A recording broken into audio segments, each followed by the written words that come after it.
Albert Camus famously wrote that the universe is unreasonably silent in the face of our questioning.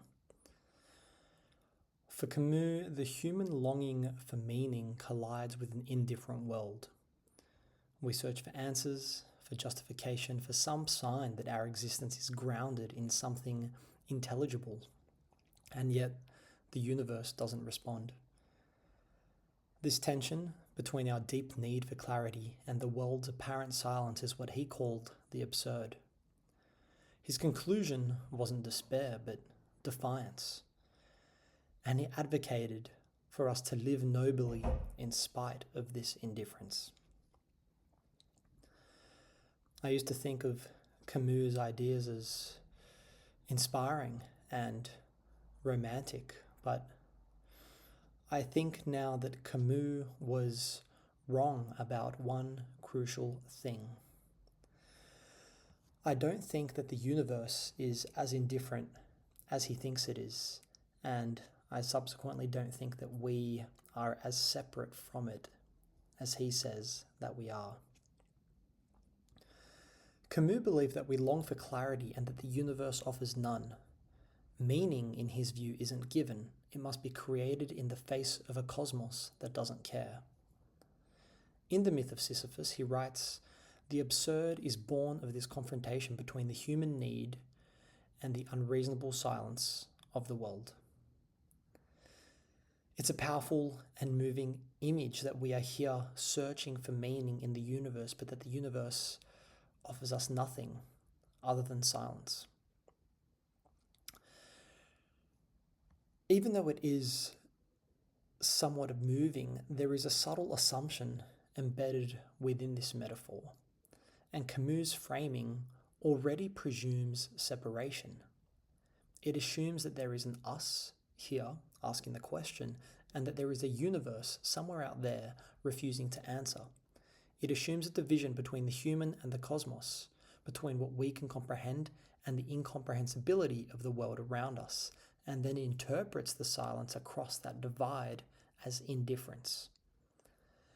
That humans are fated to live this confusing, repetitive existence and that they can do it with courage.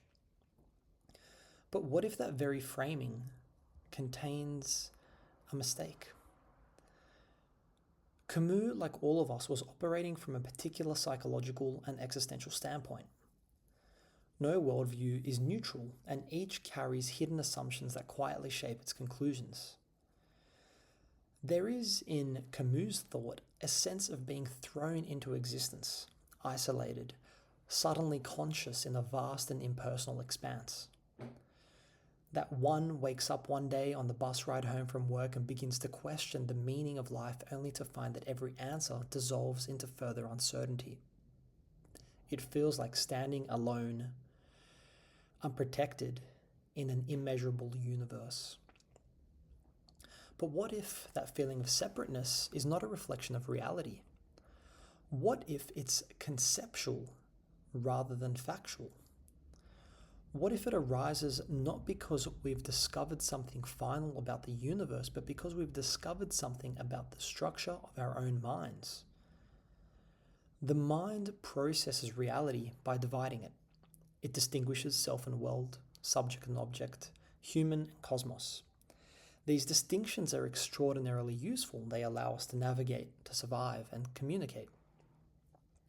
Yet when these conceptual distinctions harden, and we become more attached to the concepts than what they used to refer to, this is when the universe becomes something other. And once it is other, it can appear distant, and once it is distant, it can appear indifferent. But that is only one mode of encountering reality, and I don't necessarily think that it's the deepest one. When we suspend our rigid conceptual frameworks through meditation, through profound stillness, through reflection, or through certain peak experiences, something shifts. What many people report in such moments is a loosening, a softening, and a detachment from the ego. And the ego being that internal story that we subconsciously built throughout our life in order to protect ourselves from our fears. And it has done this through comparison, through hierarchy, conflict, rigidity, and the desire for recognition. The ego depends on separation. It requires an I set against a world. And when that structure softens, when we recognize that the ego is just a story that we tell ourselves, it's a convenient narrative that doesn't actually define who we are. When we recognize this, the felt boundary between self and cosmos begins to dissolve. In softening our attachment to our ego, there is a profound sense of belonging and a falling away of the conceptual rigidity and separateness that was previously there.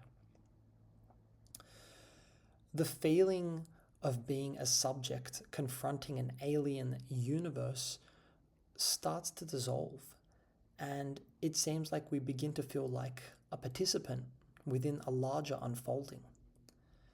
There's less separation than Camus thought, because when the conceptual boundary relaxes, what remains is not emptiness or silence in a nihilistic sense, but a simple isness, a non-conceptual or beyond conceptual confrontation with what is happening.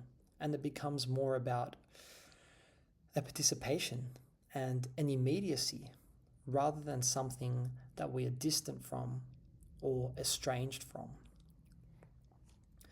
What we are left with is a less fear-driven approach to being, a new narrative that captures, I think, more faithfully who and what we are, a narrative that recognizes that we are much less separate than we originally thought, that we exist within the universe, that we are unfolding with it, that we are made up of the same things that make up the rest of the universe, and that we are the universe experiencing itself.